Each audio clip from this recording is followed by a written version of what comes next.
Hello everyone, and welcome to another episode of my read-through of Umineko. Let's hop right in.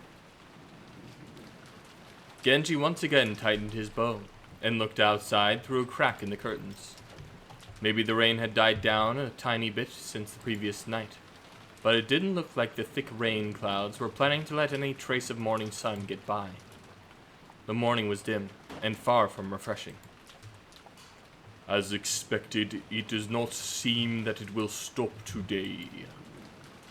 My apologies for keeping you waiting, Genji.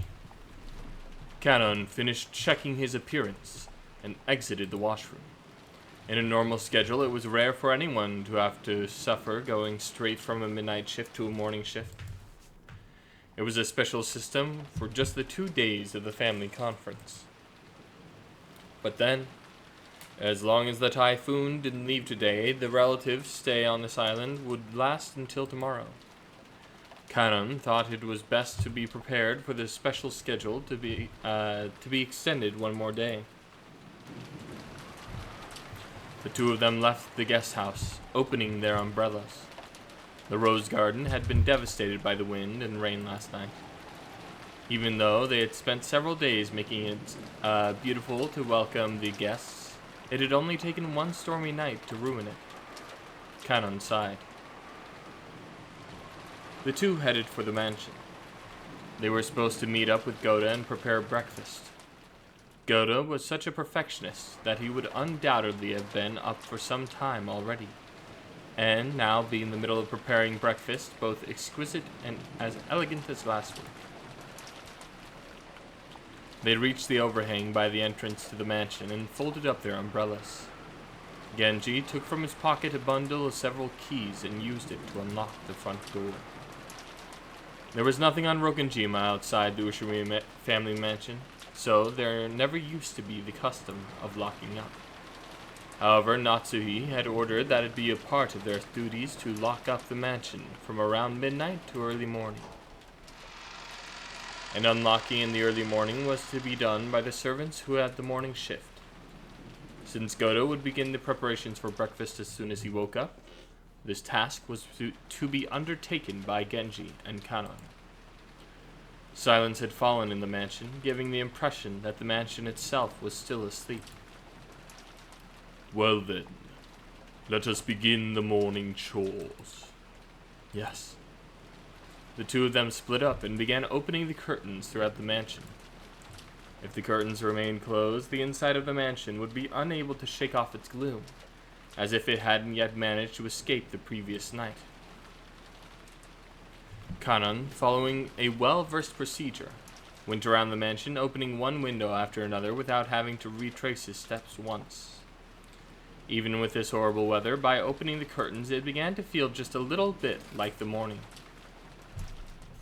While doing that, he passed in front of the kitchen. Yet, even though he hadn't yet smelled anything, his empty stomach started aching in anticipation of the scent of Goda's much bragged about cooking.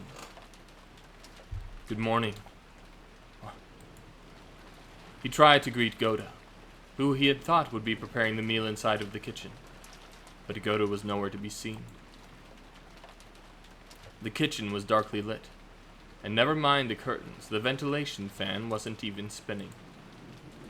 It was still cold in the room without a hint of flame, and of course no preparations for breakfast were taking place. Although it must not be allowed to happen, maybe Goda had overslept. Servants are human too. They can sometimes fail to wake up or something, and be late as a result. In the rare case of that happening, it was the virtue of a servant to casually smooth the situation over so as not to cause an unsightly scene, and to make sure their masters never even noticed that such a mistake happened in the first place. Kanon took up the receiver of the phone fitted to the wall and dialed the extension number for the room where the servants slept. He couldn't hear that characteristic sound of a dial tone.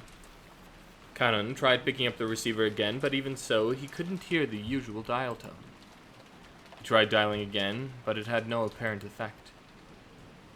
Could it be the lightning last night had caused a mechanical fault and broken the internal telephone lines?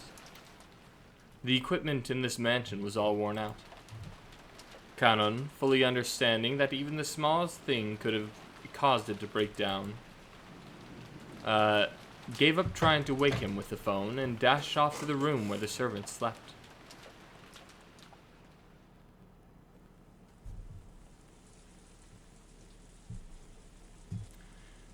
How long had she slept until? How long had it been since she had awoken and started lazily staring at the ceiling? That vague sense of awakening was Natsuhi's usual morning experience. Her sleep was always light, and she wouldn't even have been able to sleep at all without medicine. To Natsuhi, sleeping was definitely not a happy thing. When she looked outside, she saw that it was still pouring. If she hadn't sensed a tiny amount of light, she might have mistakenly thought that it was still last night. She herself was one of the hosts, so she mustn't wake up later than her guests. Urging herself on, she raised up her body, which still hadn't completely recovered from yesterday's weariness. While she was inside the room, no one would torment her. Her headache wouldn't get any worse than it already was. This room was her only peaceful space. So when she left, it meant returning to the world of her husband's siblings, probing each other's minds. Then, wouldn't it be better just to stay locked up in this room forever? Natsuhi smiled bitterly at this fantasy. She was starting to sound like Kinzo. Even though most of the time she would call Kinzo names for staying locked up in his own room and taking no notice of anyone, the truth was she actually longed to do so herself. Natsuhi gave her head a small shake, and her fantasy was replaced by a reawakening of her usual headache.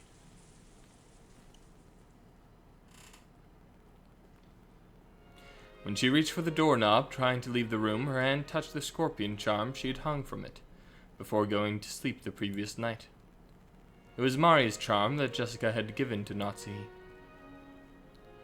If she remembered correctly, Jessica had said something about it having the power to repel magic, and that she should hang it from her doorknob. Maybe it was thanks to that charm that at least this room had been protected from her husband's siblings' malice. As she thought this, her mood began to get a little more cheerful. So perhaps it was thanks to Jessica that I got a little peaceful sleep. Then Natsuhi remembered. That night. Last night. I promised Jessica that I would give her a charm of my own in exchange for this one, didn't I? Natsuhi opened a drawer of her dresser and took out an antique accessory case that she had treasured ever since she was a child. Inside, there were many small objects that Natsuhi had thought were valuable at the time. From amidst those, she pulled out a red pouch. Inside was a small round mirror about 10 centimeters across.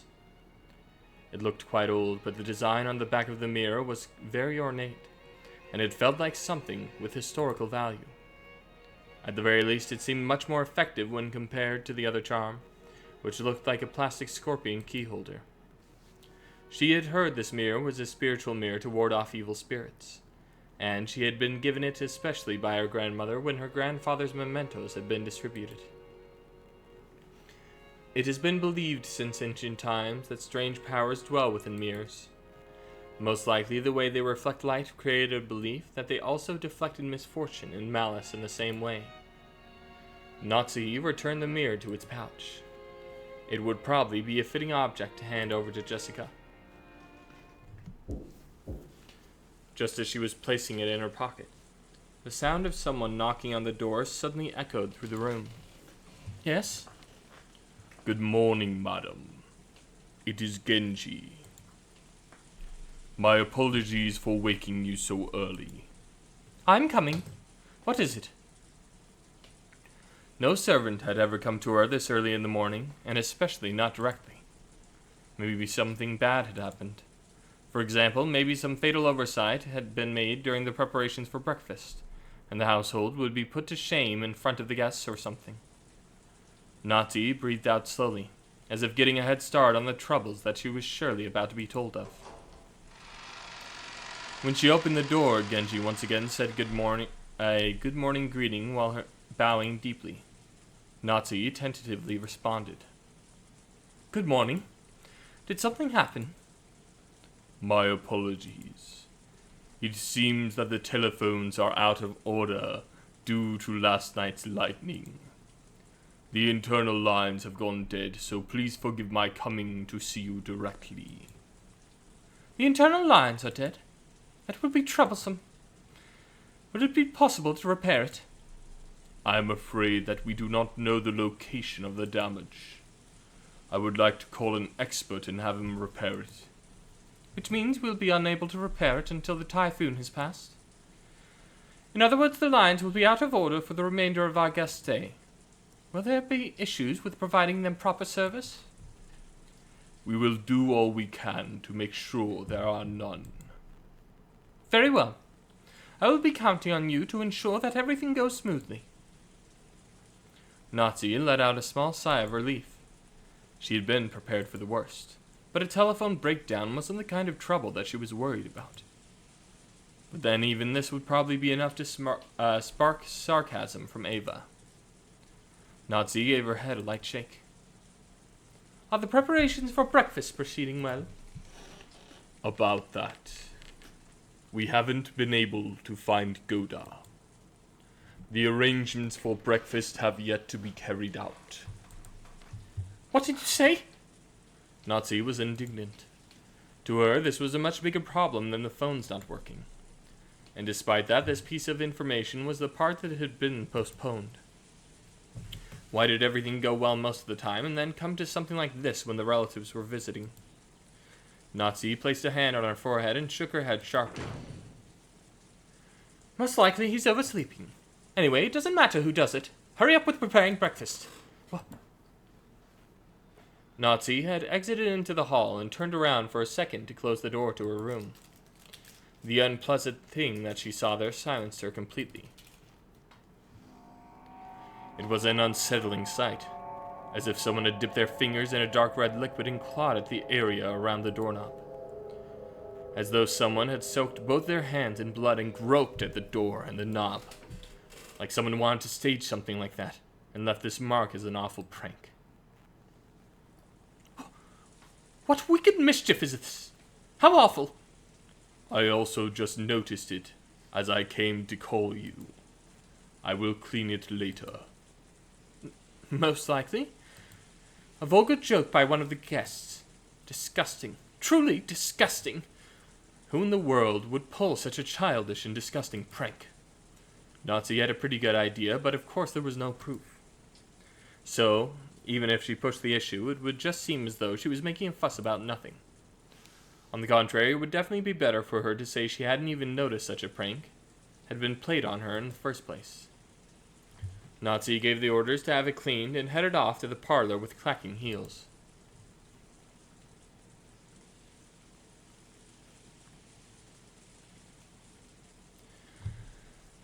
When Nazi and Genji arrived in the parlor, Ava and Hideyoshi were already there. Good morning, everyone. Morning, Nazi-san. I heard Godo would be making us breakfast too, ain't that right? My stomach's been getting all excited since I woke up. Yes, food's about the only thing worth looking forward to here, right? You too, Ava. I'm pleased to hear that you are doing well this morning. Nazi returned Ava's gaze, which was fiercely competitive even though it was early in the morning, with a weary expression. Then Kanon jogged in. After bowing an apology to the relatives for running inside of the mansion, he approached Genji and told him something in a small voice. Kanon, have you still not found Goda? My apologies, madam. I went all around inside of the mansion and the guest house, but still. Where in the world has he gone? For now, breakfast is a higher priority than finding him. Quickly, take care of it. Yes. Kanon glanced at Genji. It looked like he had something else to report, but needed to ask Genji whether he was the right person to say it. Genji nodded and decided to give the report himself. Madam, it is not only Goda. Your husband is also nowhere to be found. My husband? Yes. I thought I would report to him before you, about the lack of preparation for breakfast and visited his room, but I did not find him there. Furthermore, it was not only he who was missing. Rudolph Sommer and his wife, as well as Rosa Sommer, are nowhere to be found. Not even in the guest house? Not in the mansion? Yes, nor are they in their rooms in the guest house. When she had heard that Godo alone was missing, she had thought that he might have slept in or was loafing around. But once she heard that several of the relatives were also missing, she began to start thinking a little more optimistically. Last night's family conference might have continued all night, and in fact it might still be going on. It would then be imaginable that they had wanted to cool off their heads after being in that stuffy room, and had all gone off on a group walk through the rain. The part about cooling off their heads really sounded like something Krause would say. Probably Goda had been called to go with them to aid them with something. Goda was not a man who lost track of time. He had to have understood that, if he did not return, the preparations for breakfast would be hindered. So perhaps as much as he'd like to leave, the atmosphere would not permit him to, and the conference was continuing in such a manner even at this very moment. Yes, Nazi thought this was an extremely persuasive theory. Nazi remembered the illusion that she had felt that morning of being sucked into a continuation of the previous night. And upon learning that feeling wasn't just an illusion, she once again let out a deep, weary breath. Because the banquet of the filthy vultures circling around Kinzo's property was still continuing. Most likely they are still repeating that same discussion about the inheritance somewhere in the garden, or perhaps the beach. In any case, we must call Goda back, or we will never be able to complete the preparations for breakfast. So, what are you trying to say? Are Nissan and the rest still continuing their discussion? She had thought she had spoken in a small voice, but Hideyoshi had overheard her, and managed to grasp the situation. Nissan and Rudolph sure are tough. Maybe it's just youth for Rose's case. The two of us were so tired that we had to go back to bed after midnight. I do remember Nissan and the rest were still having a heated discussion at that point. Men sure are nasty when they get excited. Nazi snorted, her face still blank. Cunnan, search outside. If you find Goda, tell him to return immediately and begin preparations for breakfast. Certainly. Nazi, Nason, they aren't necessarily outside, right? Couldn't they also be in Father's study? I could see that. I don't know what they've been discussing, but there's a decent chance they've moved to Father's study to include him in the discussion. I cannot imagine Father would willingly invite that detestable topic into his study. You really think so? Well then, there's nothing we can do. I'm sorry, Genji, Cannon, but could you search outside? I'm sure it wouldn't be odd for Nissan to propose they go outside for a walk to cool their heads, even in this weather. I'll go to Father's study. After all, there's still some chance they'll be there, right?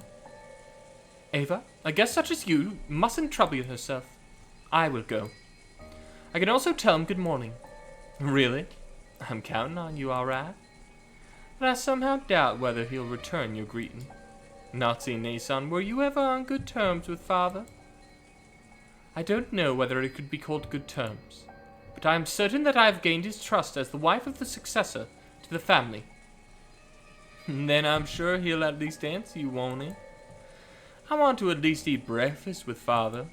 I wonder if you could convince him to come down and join us. It seems that he thoroughly despises the rest of us, but I'm sure if his trusted Nazi asked, he would listen. If you can't convince Father after speaking to me so sharply and have to come down by yourself, I doubt you'll ever again be able to say you've gained his trust, right? I'm not confident, but I will try. Nazi responded, discouraged. However, knowing Kinzo's temperament, she had absolutely no confidence in her ability to bring him out. Ava herself was treating it like a joke, expecting it couldn't be done. But even so, Nazi would lose face if she gave up and said it was impossible for her and let Ava go instead. Ava's mean-spirited and unreasonable demand caused Natsuki's tightly clenched fists to start shaking. When Genji realized this, he softly spoke to her over her shoulder. Madam, if you would please take this.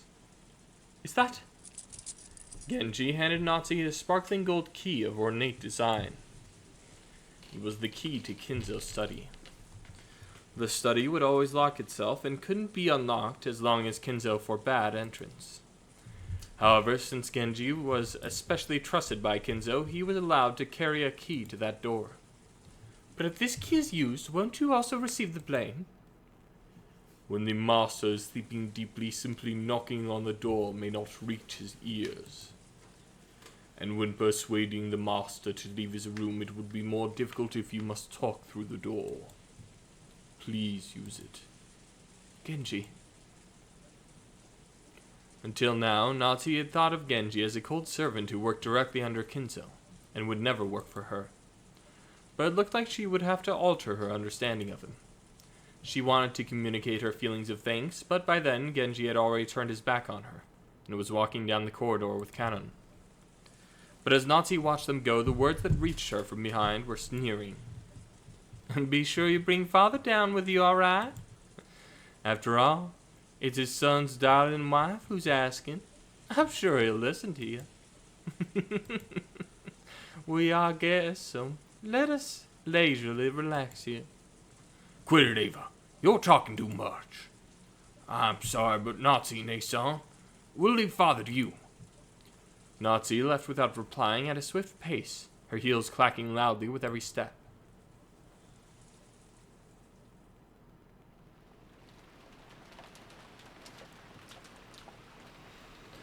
After all that excitement the previous night, there was no way anyone was going to wake up soon. George, Jessica, and I were snoring loudly on the bed in the cousin's room. But Maria, who didn't join in, and who had gone straight to bed the previous night, suddenly and completely opened her eyes. As she rubbed her sleepy eyes and looked around, this loud snoring came from the three cousins. For a while, Maria had to think about what had happened. After that, she realized her mother wasn't with her and quickly got lonely. Maria left the cousin's room, trying to head to the room that had been arranged for her and her mother.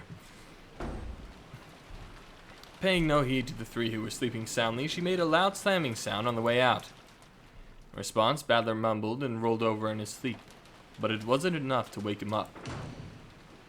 After a while, Maria returned once again, opening the door with a lively bang. Ooh. When she had left the room, her face had been sleepy, but after returning, she now looked discontent. After that, she climbed up on Badler's bed, which happened to be the closest, and started yelling and jumping on it like it was a trampoline. Ooh, wake up! Ooh. What? Is it a raid? Surround them! After making sure I was awake, Maria jumped over to George Anaki's bed and started bouncing on that too. In that manner, the three of us were all greeted with an extremely pleasant awakening. Thanks, Maria-chan, for waking us up. You stopped us from sleeping in after that late night. But it would have been perfect if you could have just been a little more gentle. George Nissan, you really are an adult. I respect that. It's almost 7. Well, not really a bad time to wake up. Ugh.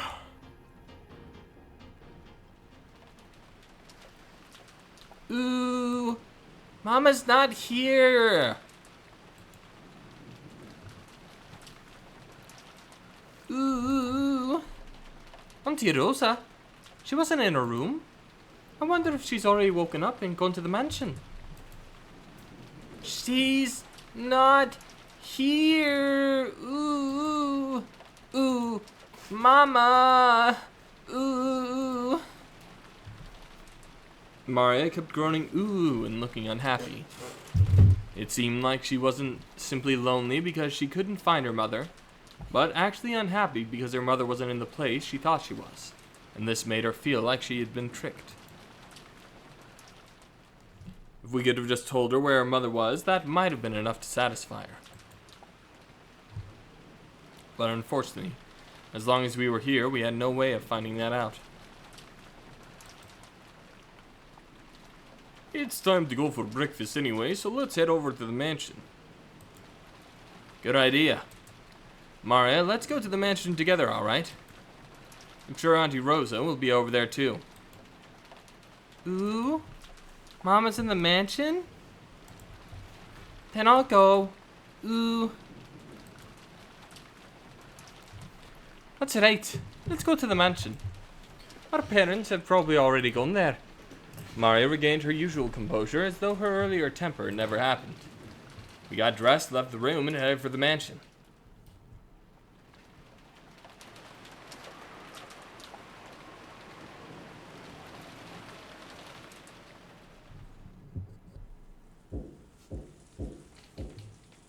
The door to the study was once again knocked upon, but there was no answer. He was still sleeping, and she couldn't wake him. As she returned downstairs saying something like that, Ava would be very amused and triumphant.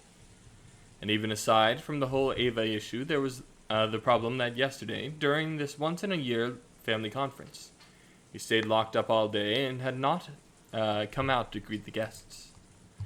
Even though he was the head, especially because he was the head, he couldn't fail to make an appearance. Could she convince him? Natsu readied herself, and, using the key that she had borrowed from Genji, opened the door.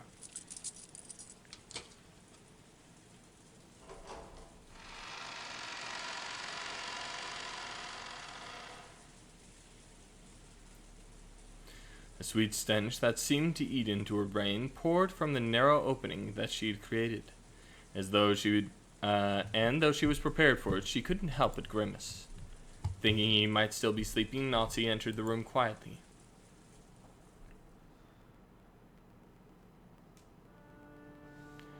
When she did, Kinzo, already awake, was looking down out of the window. So you're awake. Good morning. How did you get in? Kinzo spoke with his back still facing her. His voice was not harsh, but calm, and Natsu was slightly reassured. However, he was at least in a bad enough mood that he had ignored the sounds of all that knocking even though he had been awake. Natsu was unable to break the tension. My sincere apologies. I asked Genji and he allowed me to borrow the key to the study. Oh. Genji. If my friend thought it was that important, then I have no choice but to listen. Tell me, what business do you have? Yes. Breakfast will soon be prepared, and I would greatly appreciate it if you would join us. I will eat here. Have it brought here, as always. But father, this is the annual family conference. Please, at least let them see your face. You asked me to go downstairs and join in on the discussion of how my inheritance is to be chewed apart after I die. How foolish. Then they can keep talking about that kind of thing as much as they like without me. And if that's what you call a family conference, it's nothing so important that I should leave my room for it. I'm busy. Do not bother me. With his last words, came the threat that any further questions would be useless. Natsu realized that adding any further pleas would finally bring his wrath down upon her. It would be annoying to hear Ava sarcastically say that she hadn't been able to convince him at all, but there was nothing more that Natsu could do. Is that so? Understood. I'm sure that everyone will be sorry to hear it, but I will tell them. Natsu decided to give up. Bowing silently, she made to leave the room before Kinzo's spasmodic temper could fire up. As she did, Kinzo called out to her. Compared to the usual Kinzo, this voice was calm and gentle, like it came from another person. Natsu, it has been quite some time since you married into the Ushimiya family. Yes, it has been a while since I was first permitted to bear the name Ushimiya. Do you sometimes long for your previous family? No. Marriage means throwing away your parents' family. I am Ushimiya Natsuhi. Is that true, Mel? If I have a family to return to, or reminisce over, it is only the Ushamiya family. It was definitely not an exaggeration. Such was the level of Natsu's resolve in calling herself an Ushamiya. That was why she was so sorrowful that, despite all her efforts, it had been fruitless, and she was unable to even be accepted by her husband. If Carouse had been a woman, and you had been the husband. No, I won't say it. What do you mean by that? Father? Natsu was shocked. If Kinzo's words just now had been meant literally, they would have been more than enough to make up for all that she had suffered up to that point. Forget it. It is just the nonsense of an old man. Kinzo once again faced away from her.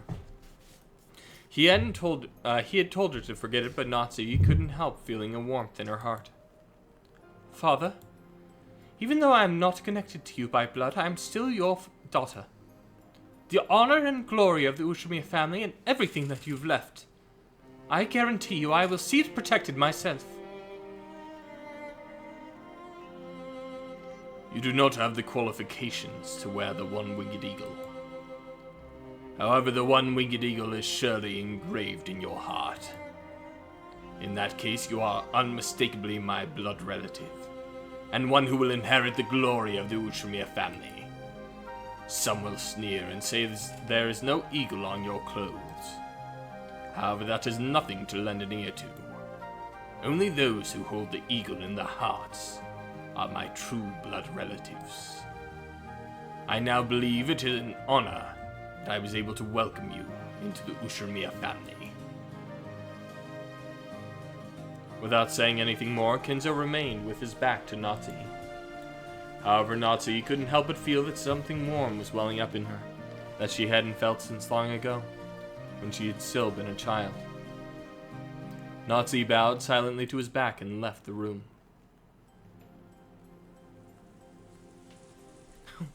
Perfect timing. How's father?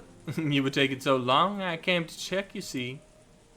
When Natsu left the study, she saw Ava climbing the stairs, and they met eyes. Ava was smirking unpleasantly, thinking that Natsu had just left the room trudgingly after failing to convince Kinzo. However, the way Natsu was now, such a frivolous laugh would not disturb her. She was not permitted to wear the family crest on her clothing, but she was permitted to wear it in her heart. So she spoke calmly, clearly and confidently, with the dignity of the one who would protect the glory of the Ushamiya family. Father said he would not join us on the family conference. He says he has no interest in such an obscene topic. Excuses, excuses. If you weren't able to persuade father, say so frankly. How pitiful. I am beginning to see how to understand father's feelings of regret. What do you mean by that? Natsu didn't answer. Just as Kinzo had done earlier, she had shown Ava her back as she headed down to the stairs. Struggling to gather what had happened, Ava could only determine that she had been made fun of and that something had happened to quickly bolster Natsu's confidence. Even so, she didn't have the courage to risk Kinzo's wrath. Unable to even knock on the door, she could only scratch at the air in front of it, cluck her tongue, and follow after Natsu. So were Nissan and the rest there? Did father tell you about them? I didn't get the chance to ask, but they were not inside the study. Father would never let them into the room to discuss such a lowly topic, so it is unlikely that he knows where they went. Let us go downstairs and wait for the servant to return from their search. Breakfast may be late, but how about some tea, Ava? I'll be fine. Ava couldn't hide her confusion over the complete difference in Natsu's demeanor. She was acting so boldly, and while Ava hated to admit it, she even had a sense of dignity about her. Unable to find fault with anything, she could only follow Natsu back to the parlor.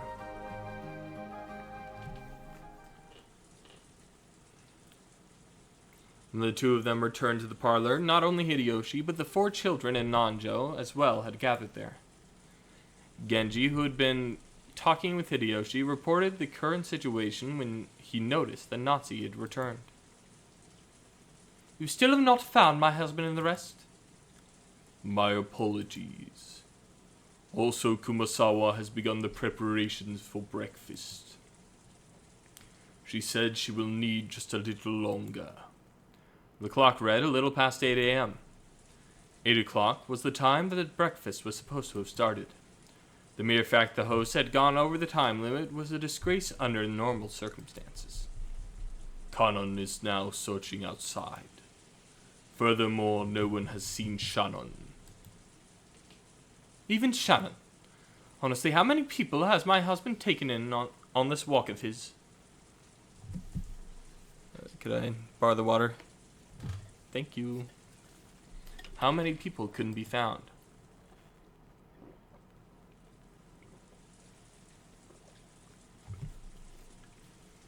With the number of people having grown so large, it was starting to feel truly unpleasant, as though they were the only ones being left out on something interesting.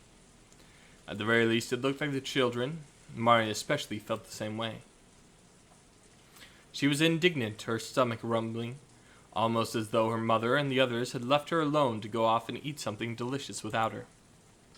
Trying to fix her bad mood, the other children were flipping through the channels on the television, trying to find a program that might interest Maria. Nanjo was sitting on the sofa, gazing blissfully at the children while reading a book. No doubt it was a book about chess. The sound of footsteps came rushing towards them with a pitter-patter. There was only one set, so they realized before they saw the source. It was not Krause and the rest, but probably Cannon. Madam, excuse me. Judging by your appearance, you still haven't been able to find them. My apologies. That will be enough. You worked hard. She didn't know where they were, but they had to be somewhere on this island. They hadn't put anything in their mouths since last night, so their stomachs must be growling by now. They would surely saunter in at any time now. Natsu was already dumbfounded, and she had begun to think that there was no urgent need to find them right then. I will go to the kitchen to prepare some tea for all the guests. Thank you both for your hard work so early in the morning. Natsu, acting as though the release of tension had caused a new surge in her headache, left the parlor. Kanon tried to call after her as she left, but Natsu departed swiftly. What is it? Was there something else? Yes. I was unable to find her husband or anyone else, but... well... Kanon sounded evasive. He still didn't know where they were, but... maybe he'd found something with some relation to it. When Eva and Hideyoshi noticed this exchange of words, they came over. They probably noticed the slightly strange way Kanon was acting. What's going on, Kanon-kun? Did you find Krause, Nissan, and the others? Actually, something looked odd about the Rose Garden storehouse.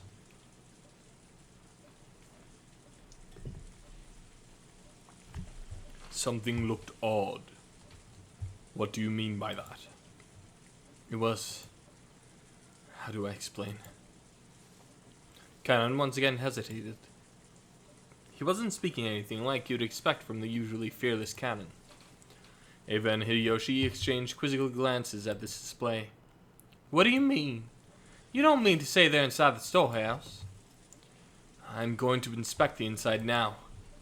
I was just returning to get the key, but... well... I don't get it, but sounds like we gotta investigate inside, right? Where's the key to that storehouse? It's in the servants' room. Let's check inside the storehouse immediately.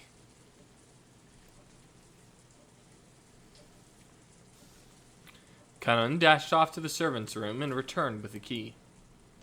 Genji left the parlor, saying he wouldn't go check, but Eva and Hideyoshi also followed. What was this something odd about the storehouse that had caused the usually fearless Kanon to hesitate? It was still pouring outside, but the curiosity over this something that Kanon couldn't talk about won out. While the children made a big fuss watching the television, Kanon and the rest dashed off to the entrance.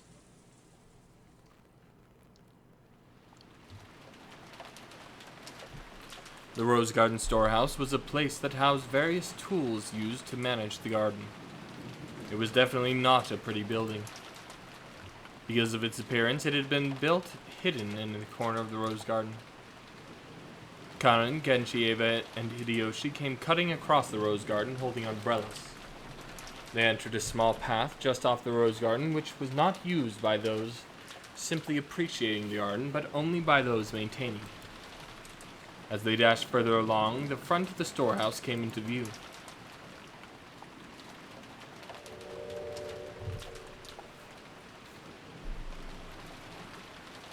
It was a very old shed of a storehouse, and compared to the flawlessly perfect beauty of the Rose Garden, it was pretty seedy looking.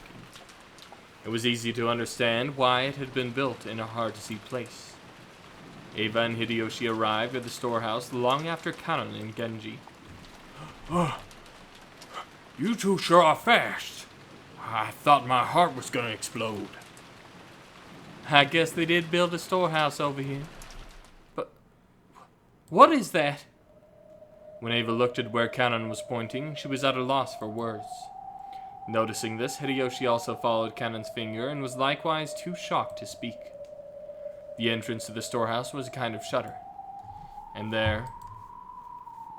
everyone there now understood why Kanon had been unable to find the words to describe what he saw. On the shutter, which was completely filthy from being exposed to wind and rain for so long, plastered on it, something that looked like a strange dark red liquid, mucus, or perhaps some sticky paint. Some kind of ghastly substance had been used to draw an indescribably eerie shape. The rain had caused it to drip down in several places like fresh blood leaking from an open wound. There was no longer any point in being choosy with words. A ghastly dark red substance, meant to look like blood,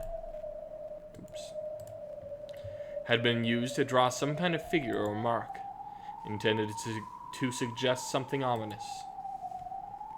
2 concentric circles were drawn there, and inside them was a design that looked like a cross. The 4 ends of the cross were widely exaggerated and looked like some kind of crest from somewhere around Europe. And in the cracks between the shapes, written closely packed together, were some unfamiliar characters, or possibly symbols. What a vulgar bit of graffiti.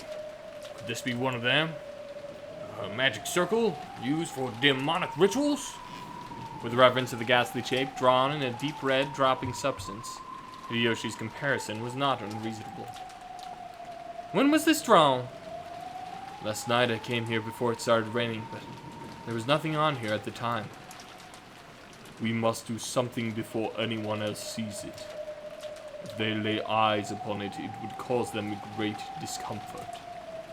That's right. Even though it's just a shed, I don't want to leave such an unpleasant scribble untouched for even a second. There is some paint inside the storehouse. Let us paint it over it temporarily as an emergency measure, and then repaint it again someday when the weather is good. Genji remembered that he had recently seen another piece of graffiti, and that it too had been made with a strange dark substance the same color as this. It must have been... That's right. He had seen it on the door to Nazi's room. Kanon-kun, let's remove this graffiti quickly and return, alright? Even though it's just a storehouse, it's really irritating to have graffiti around the home I was brought up in. Yes, I'll take care of it immediately. Kanon squatted in front of the shutter and unlocked it. Then he lifted it up with all his strength. A boisterous noise resounded, and the eerie shapes drawn on the shutter began to get sucked in through the top as the shutter was raised. At least for the time being, the ominous thing disappeared from their direct gaze, and they all breathed a sigh of relief.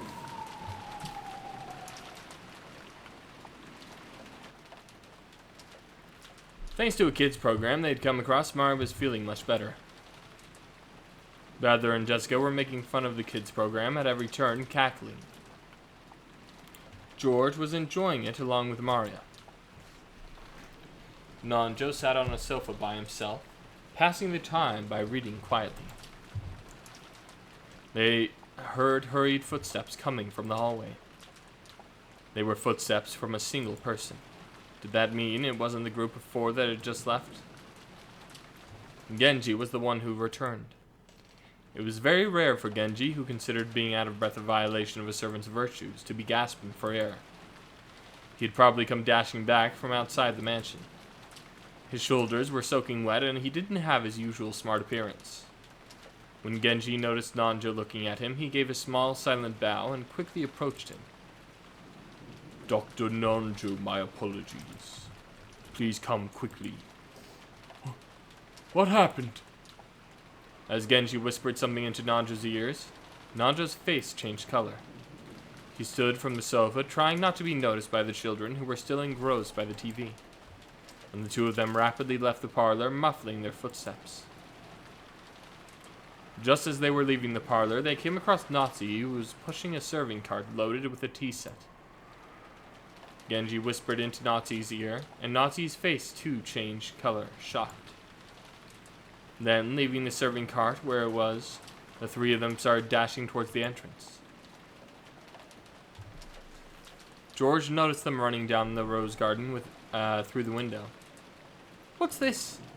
Genji and Dr. Nanjo and that's not Natsu, right? What's up, Aniki?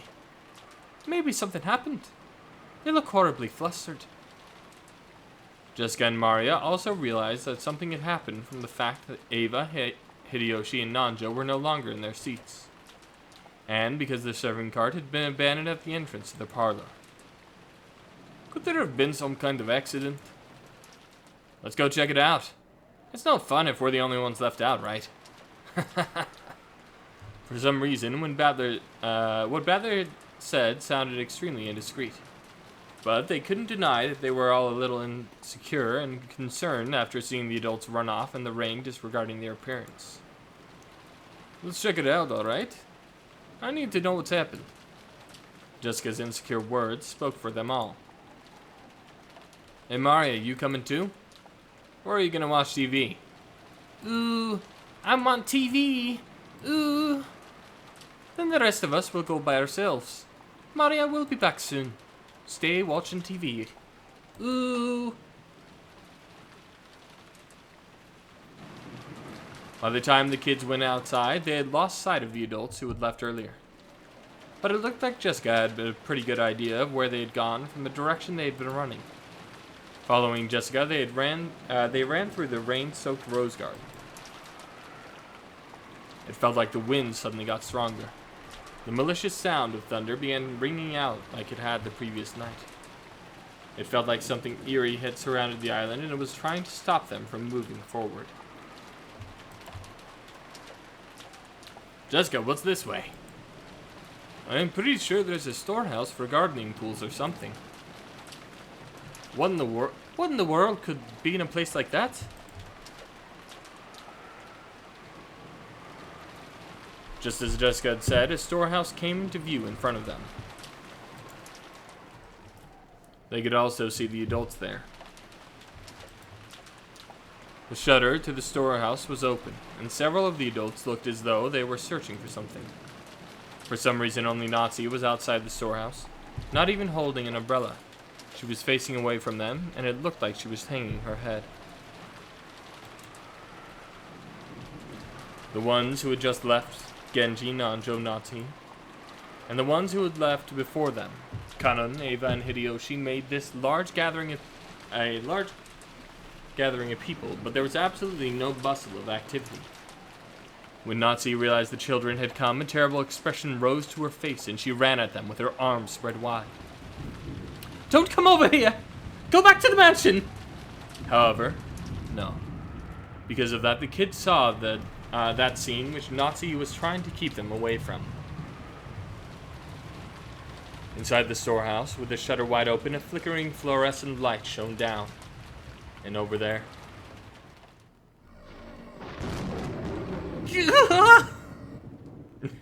Jessica's piercing shriek rang out.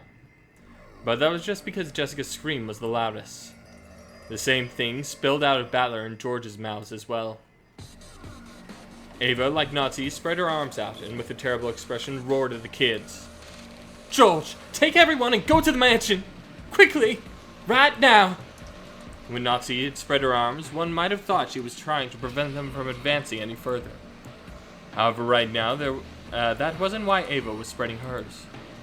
She was trying to hide that terrible scene from the kids. It was her mother's heart trying to protect the eyes and hearts of us children by attempting to block our view of that terrible scene by at least the width of one of her arms. Is this some kind of joke?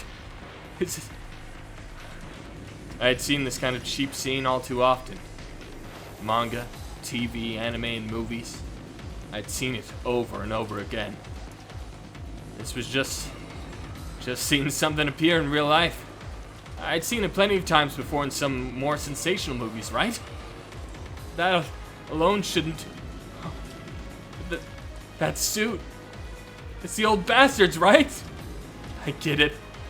That's Uncle Kraus, Kyrie, and Auntie Rosa. Dad! You mustn't, Jessica. You mustn't go in. You mustn't look.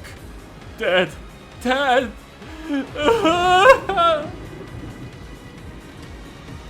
Rigor mortis has set in across the entire body. Probably at least 6 hours have passed since death.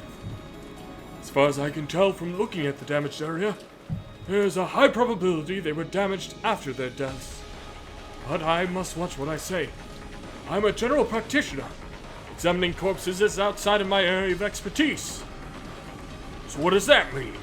Just killing them wasn't enough? They went on to do something like this? The devil. This here is the work of the devil.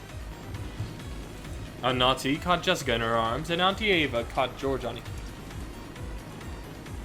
So I was the only one who could approach the entrance to the storehouse. Huh. If only there had been someone here to catch me too. I wouldn't have needed to have this horrible evil scene burned into my eyes. That's not it. I'm standing here, not because the people who would catch me aren't here, but because the people who would catch me are right there. Just as Jessica had said, it didn't look like a storehouse used to keep a gardening tool. A lawnmower and its replacement blades, a grass sickle and a hammer, some construction tools, piled up potted plants and bags of fertilizer. And treated just the same, the corpses of several people had been laid to rest there. No, they'd been thrown in here. I could tell them by their clothes. That old bastard in Kyrie-san, Uncle Kraus and Auntie Rosa. Further back, Goda, and there's still more of them? How many people died? Fucking hell, I can't even count them on one hand. God fucking damn it! I didn't know whether it had been one of those gardening tools, which, if used for something other than their intended purpose, could definitely be wielded with a naked brutality, or some horrible tool had been brought in here specifically for this. Whatever the case, the bodies lying around here, each of them had been given an atrocious makeover. I'm gonna take a pause from the drama real quick to get our updated character screen.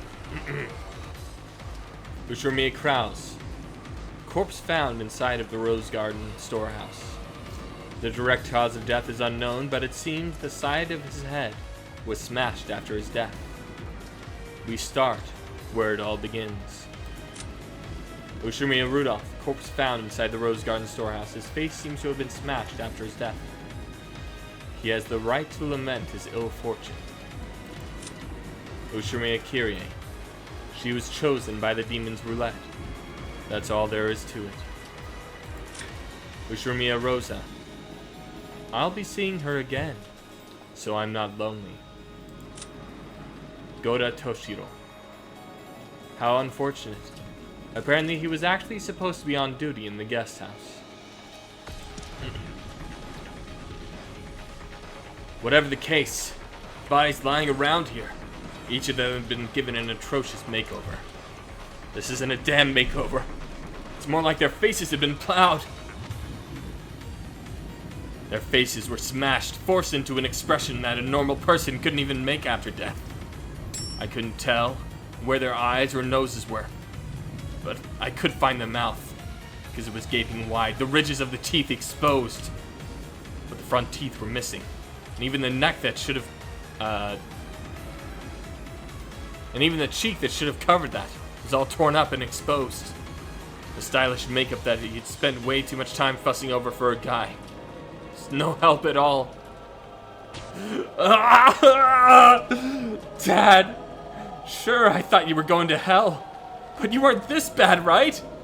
You weren't such a son of a bitch to have this done to you. And Kyrie, didn't I tell you to stop going out with him?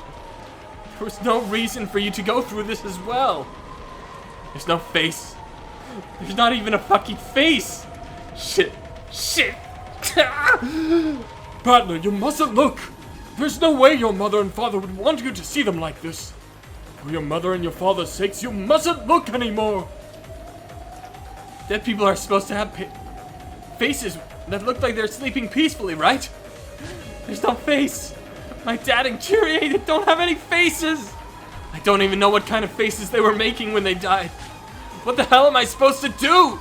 Are you telling me I have to see these monsters' faces every time I remember them? Well, that's perfect. Because I don't even want to remember that old bastard's smug face anyway. It's perfect.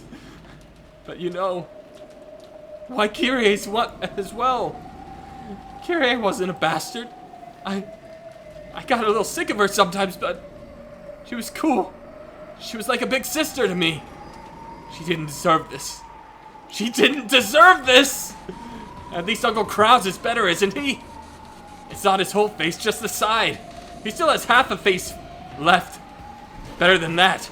It's better than this. No! Oh! Trying to shut out my reckless words, Jessica tried to fill her ears with the sound of her own screaming. Stop it, Battler! Just stop it! Aniki! Aniki! Disregarding age and appearance, I fell to my knees, clinging to Aniki's waist and sobbing. It was as if I was crying on behalf of everyone there. Representing the feelings of everyone there, I screamed over and over.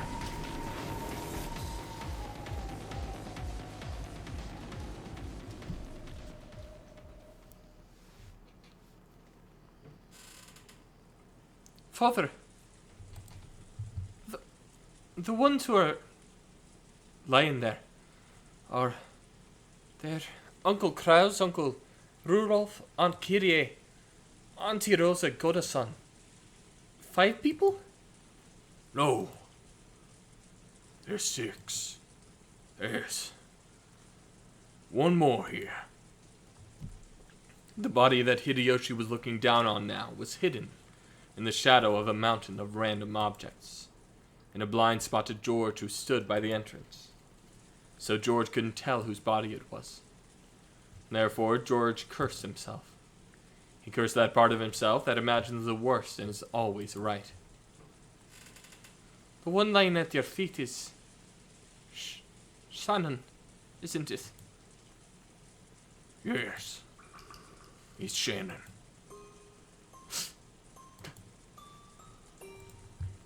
Let's take a look at the last character update here.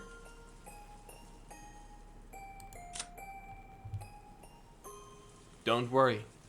Everyone will be revived in the Golden Land. George was completely silent. He shook slightly, his lower lip trembling. He wanted to run up to his beloved, screaming and crying. But before rashly running up to her, he mustered up all his strength and asked his father. Is Shannon also the same as Uncle Krause and the others?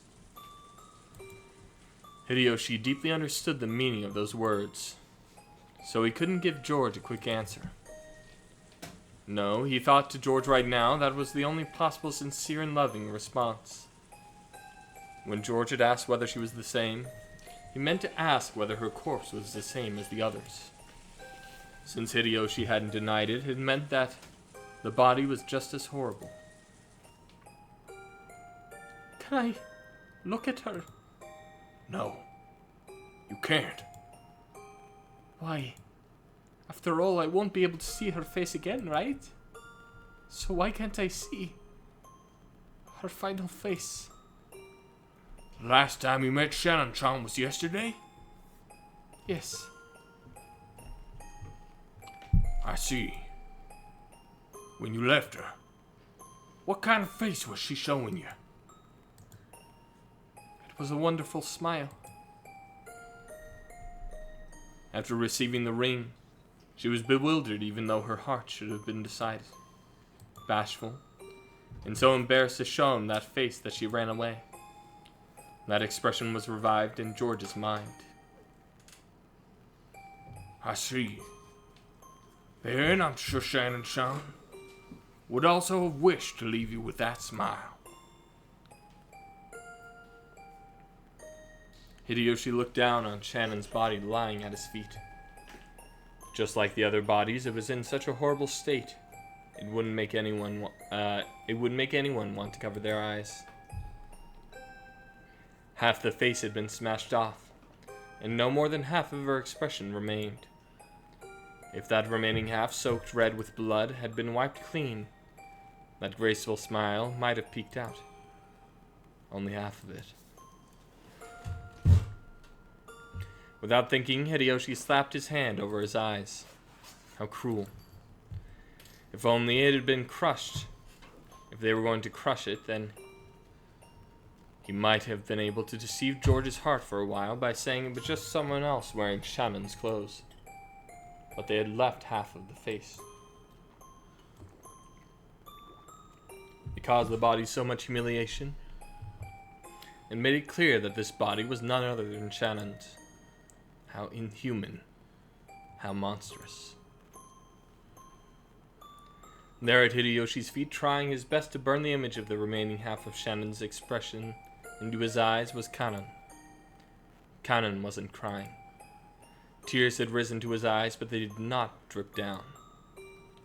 But that didn't mean that he wasn't feeling as much sadness as everyone else.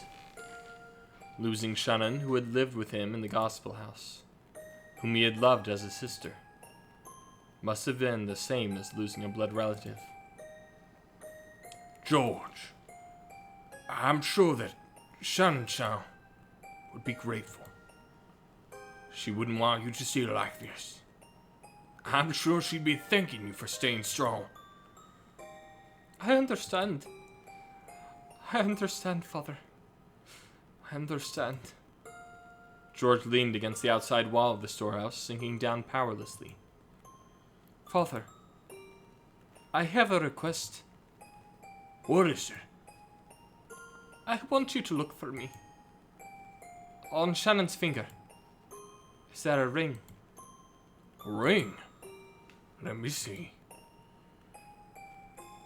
Hideyoshi crouched down. As he did, Kanon silently pointed to one of Shannon's hands. Yeah, there is. It's a diamond ring. Now, chip diamond must have been pretty expensive. And which hand, which finger is it on? Well, look at that. It's the ring finger on the left hand. I see. So Shannon-chan was engaged. George, you couldn't have. Ava, right now, that doesn't matter. A man made a lifelong promise to Shannon-chan.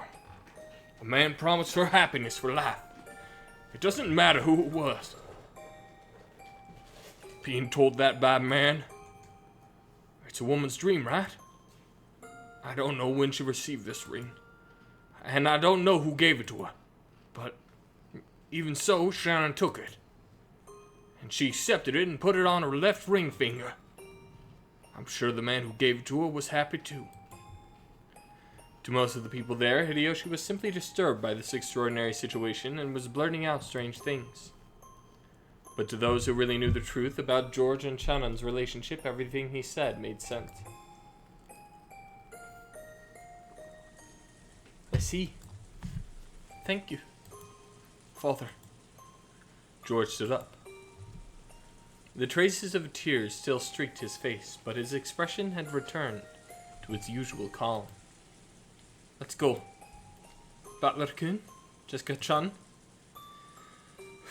If we stay here any longer, we'll get in the way of the adults. You're right. Jessica sniffled once, and trying to say that she was alright, showed her face to her mother, who had been holding her this whole time. When she faced George again, she once again had on her usual face, although she still couldn't recover her smile. Butler, don't lose heart. Butler kept on crouching in front of his parents' bodies. I'm sorry. Took this much crying to calm me down. You bastard dad. Bet you're laughing at me. Always talking shit about you. Then crying like a baby just 'cause you died. It's not my fault. It's wired into our genes to cry when our parents die. Bowther's face was still bright red from the tears, but even though it was forced, he had at least recovered enough to make a fake smile. Cannon, you mustn't remain here any longer either. Take the children and return to the mansion. Nazi, unable to take a step into the storehouse, had been standing under the rain the whole time. Maybe she had her own way of grieving, different from Bowther's. She realized that she had to take on a sense of responsibility now that her husband was dead. So she gave Cannon those orders. Yes, madam. Cannon rose silently and turned to face them. His face was pure white, almost as though his own heart had died along with Shannon. There was no life in his expression. If during the course of a normal day he had been instructed to do a tour of the beautiful rose garden, Cannon may have led the way for them. But now there was no distinction between Cannon and the children. They were now just kids of about the same age, with the wounds of having lost someone close to them. After seeing the children go back, Nazi gave orders to Genji. Genji, contact the police immediately. They probably won't be able to come until the typhoon passes, but they should be able to tell us what to do next. Understood. There is an emergency radio, so I will use that to contact them. When she heard that, Nazi remembered. That's right, the telephones were out today, weren't they? However, since it had been assumed that there could be trouble with the phones on this isolated island, a radio had been installed. Anyway, let's contact the police and seek their instructions. Everything else can wait. Dr. Nanto, is there anything further to do here? Unfortunately, I cannot do anything. Understood. Genji, could you at least cover their faces with something? Exposing them like this is humiliating to them as well. Yes. Genji picked up several towels hanging inside the storeroom, when Ava stopped him in a shrill voice. Wait a second. Stop. This is the scene of a crime, ain't it? We can't disturb it. In our confusion, we've tracked muddy footprints all over the scene, and I'm sure that will have caused trouble for the police investigation. Nazi glared at Ava testily. Objectively speaking, Ava was right. Even so, she glared at Ava through as though accusing her of refusing to do those tragic corpses which had been humiliated even after death, the simple kindness of covering their faces. However, Ava had spoken both calmly and correctly. This horrible state was definitely not an accident. It was a crime. Someone had killed them. It was a murder case. In that case, they should be careful not to further disturb the site. They had to aid the police as much as possible, so they might hand over a clue that could be used to find the detestable culprit. I agree with Ava. Until the police come, we should leave everything be. What do you say, madam? You're right. Understood. Close it up. And just in case, we should put a different lock on it. A different lock? Yes. When we came here, the shutter was locked. That means the culprit used the key to the shutter to lock it. That makes sense. Does that mean the key which opens the shutter will have the killer's fingerprints? I'm sure it'll be worthwhile to submit it to the police as evidence.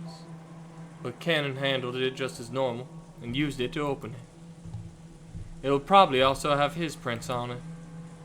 And the key was handed to Genji just now, and he took it with his own bare hands. Doesn't look like it'll be useful as evidence. That was careless of me. My apologies. Genji, are there other keys to the storehouse? No. Only this one. Which means the killer walked out of the servants' room with that key. And then conscientiously returned it to where they found it, right? Hideyoshi's theory sounded plausible, but was actually very strange if you thought about it. Why would they go to all the trouble of returning the key that they had stolen? If you think about it even more deeply, there are some even more bizarre points. Usually, when a criminal hides a body, they are trying to delay the point at which it will be found and use the time to escape. The actual place where the six were killed wasn't necessarily here, but they had been killed somewhere on this island. And it would be normal to think that the reason they had been carried to the storehouse was to hide the bodies and delay discovery of the crime. But that graffiti drawn on the shutter that looked like an eerie magic circle had eloquently indicated that the corpses were hidden here. It didn't specifically say that they were here, but after 6 people had gone missing, by making such an obvious scribble, and even returning the key to open it, it seemed almost as though someone had wanted the corpses to be discovered here.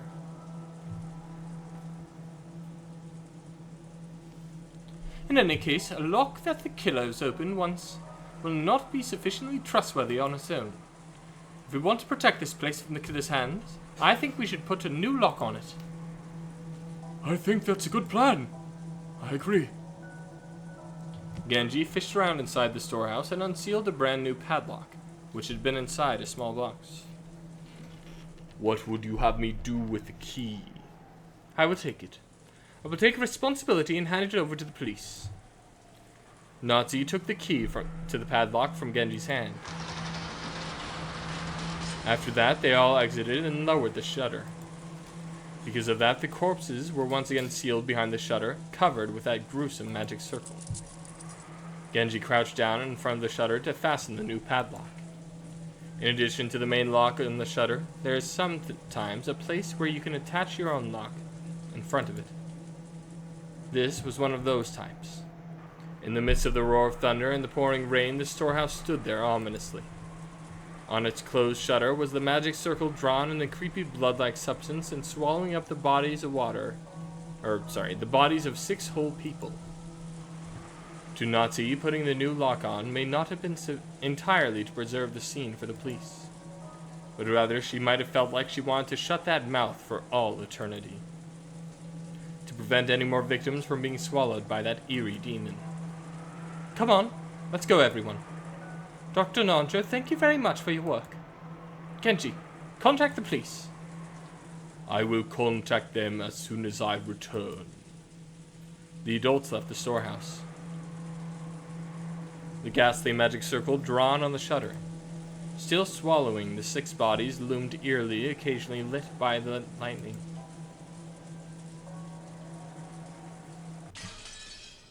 Whoa. And that's another chapter done. This time, a little bit of stuff happened. Nothing to worry about. Next time, we will be reading Curtain Rise on the Tragedy, which also sounds like nothing will happen during. So, thank you all for joining me, and I will see you all next time.